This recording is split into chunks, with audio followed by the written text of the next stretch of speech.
पूरे मुल्क हिंदुस्तान आज इस तारीख को जानना चाहता है। तो कुंवर साहब कहते आइए चाय पीने घर में बैठते हैं, बात करते हैं, कोई दिक्कत नहीं है।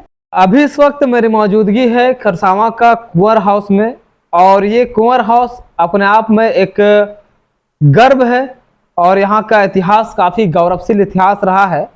इसे हम जानने की कोशिश करेंगे। कुंवर हाउस के वंशज हमारे साथ मौजूद है श्री कुंवर अनूप सिंहदेव जी, और इनसे हम सारा कुछ आज बारी बारी से चर्चा करने वाले हैं कि कुंवर हाउस का स्थापना कब हुआ था, यहाँ का जो राजपाट था, यहाँ के जो राजा साहब हुआ करते थे उसका किरदार क्या था, आखिर यहाँ का इतना गौरवशाली इतिहास जो रहा है उसे इस वक्त जानना बेहद जरूरी है। हमारे साथ मौजूद है कुंवर अनूप सिंहदेव जी। आज आपका भी हमारे यूट्यूब चैनल अलग अंदाज लाइव में वेलकम है। सभी झारखंड वासियों को मेरा जोहार। और हम ये जानना चाहेंगे, हम क्या पूरे मुल्क हिंदुस्तान आज इस तारीख को जानना चाहता है, समझना चाहता है कि खरसावां का जो कुंवर हाउस है, इस कुंवर हाउस का स्थापना कब हुआ था। राज परिवार कुंवर हाउस का स्थापना 1901 को हुआ था। हमारे परदादा जी स्वर्गीय कृष्णा चंद्र सिंहदेव जी जो चीफ जस्टिस थे, मैं कह सकता हूँ एक गरिमा इतिहास रहा है 125 सालों का, और 125 साल के एक लंबा इतिहास रहा है। और हम लोग की ये कोशिश रहती है कि जो पूर्वज का इतिहास रहा है, जो मेरे परदादा जी ने 1901 को कुंवर हाउस बनाया, और उनका जो आशीर्वाद, उनकी बहुत सारी यादें कुंवर हाउस से अटैचमेंट है, जुड़ी हुई है। तो उन यादों को लेकर, उन अटैचमेंट को लेकर उनकी जो कार्यपालिका थी, जो उन्होंने उस समय चीफ जस्टिस के रूप में किया, हम लोग कोशिश कर रहे हैं उस दौर को फिर से जीवित करने का, और मैं सदस्य के हिसाब से मेरी प्रयास रहेगी। जो कुंवर हाउस इस वक्त एक जीता जागता उदाहरण है और अपने उस खूबसूरती को भी निखार रहा है जो आज से 125 साल पहले था। और ये भी यहाँ जानना ज़रूरी हो जाता है, आप कुंवर हाउस से ताल्लुक़ रखते हैं और कुंवर परिवार से ताल्लुक़ रखते हैं, तो इस कुंवर परिवार का जो शुरुआत हुआ था, इस कुंवर परिवार का जो ताल्लुक़ वो किस जनरेशन से, मतलब कहाँ से शुरुआत हुआ था। इसका शुरुआत पूराहाट के जो हमारे प्रथम राजा साहब रहे, राजा अर्जुन सिंह, उसके बाद विक्रम सिंह का राजपाट सरायकला राजमहल को मिला। श्री रामचंद्र सिंहदेव जी यहाँ के मेरे परदादा जी जो पूर्व राजा साहब खरसवा, तो इस तरह से ये तीनों जनरेशन पूराहाट, सरायकला, फिर खरसावां करके इस तरह से हम लोग का राजपाट चला। और पूर्व राजा साहब जो श्री रामचंद्र सिंहदेव जी हैं, उनके छोटे भाई कुंवर कृष्णा सिंहदेव जी मेरे परदादा जी हैं। आपके परदादा जी? जी, हमारे परदादा जी कुंवर जो चीफ जस्टिस थे, जो चीफ जस्टिस खरसवा के थे 1931 से 1937 तक।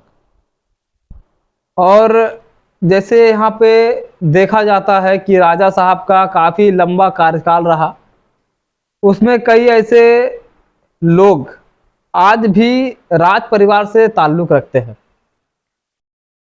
और जिस वक्त आपके परदादा चीफ जस्टिस कुंवर साहब जो थे, उसका क्या गरिमा इतिहास रहा, वो मतलब कैसे लोगों के बीच जाते थे, लोगों का हाव भाव से कैसे वाकिफ हुआ करते थे, जब अदल इंसाफ का जब बात आता था तो चीफ जस्टिस होने का नाते वो तमाम जाति समुदाय के बीच पहुंच करके कैसे अदल इंसाफ का फैसला करते थे।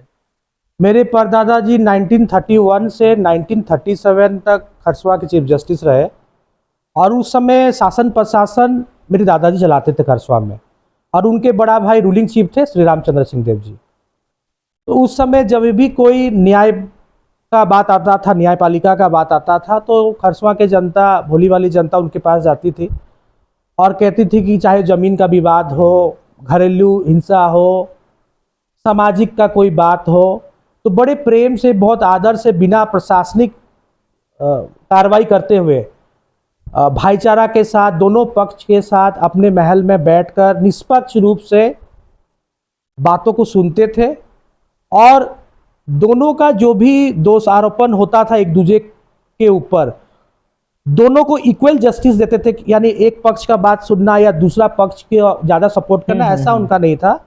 मतलब दोनों को एक ही नज़र से, दोनों को, हाँ, दोनों को एक ही नज़र से वो देखते थे। चाहे वो किसी जाति धर्म का हो, कोई भी धर्म का हो, कोई भी समुदाय का हो, हमेशा से प्यार मोहब्बत अमन चैन और भाईचारा के साथ ही वो सारी चीज़ें जो भी कंप्लेंट्स आती थी उनके सामने आपस में भाईचारा के रूप में उन्होंने बैठकर उसको सॉल्व किया और लोग उनको मानते थे, उनको आदर संस्कार करते थे क्योंकि वो भी लोगों को बहुत इज्जत करते थे और बहुत आसानी से जस्टिस मिल जाती थी। और उन्होंने उनको फांसी देने का तक भी ऑर्डर था, लेकिन उन्होंने कभी अपना पावर का दुरुपयोग नहीं किया जी जी। और हमेशा से कभी भी कानूनी कार्रवाई से वो हमेशा नफरत करते थे और अपनी मुंहजबानी लोगों के बीच में बैठकर जैसे एक भाई अपने भाई से बात करता है उसी तरह से बात करके चीज़ों को उन्होंने सॉल्व किया है, जो आज दिन तक खरसवां की जनता याद करती है। तो आपके पिताजी भी आपको बताए होंगे कि जिस जी। तरह से आपका दादाजी का कार्यकाल रहा, जी तो किस किस जगह पे अदालत लगता था? मतलब जब कोई गुनाह करके आता होगा या कोई अपनी फरियाद लेकर के आता होगा, कोई अपना अदल इंसाफ का गुहार लगाता होगा, तो वो कोई एक अस्थायी जगह होगा कि जहाँ पे वो बैठते थे और चीफ जस्टिस होने के हैसियत से अदल इंसाफ का फैसला सुनाते थे।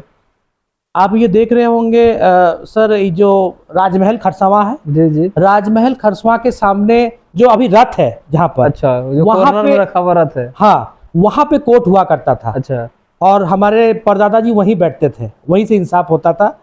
और वो तो सिर्फ कार्यालय था, लेकिन वो ज़्यादा समझदारी ये दिखाते थे कि अपने घर में बैठ के चीज़ों को सॉल्व करना, क्योंकि वो जब सभी समुदाय के साथ इतना अच्छा कनेक्टिविटी, इतना अच्छा प्यार, तो हमको नहीं लगता किसी प्रकार का प्रशासन शासन की जरूरत पड़ती है जस्टिस को लाने के सही लिए। बात है। लोग इतने ज़्यादा कनेक्टेड थे कि कुंवर साहब इस तरह का समस्या हो रही है, किस तरह से हम लोग इसका निष्पादन करेंगे, तो कुंवर साहब कहते आइए चाय पीने घर में बैठते हैं, बात करते हैं, कोई दिक्कत नहीं है, सॉल्व हो जाएगी। छोटी मोटी चीजें तो हर घर में होती है। घर का मामला है, घर में सॉल्व हो जाएगा, कानूनी प्रक्रिया करने की क्या जरूरत है। तो बस हंसते जुलते इस चीजों को निपटा लेते थे और आज दिन तक उनका जो न्यायपालिका है खरसवां की जनता याद करती है और उससे हमें बहुत गर्व है।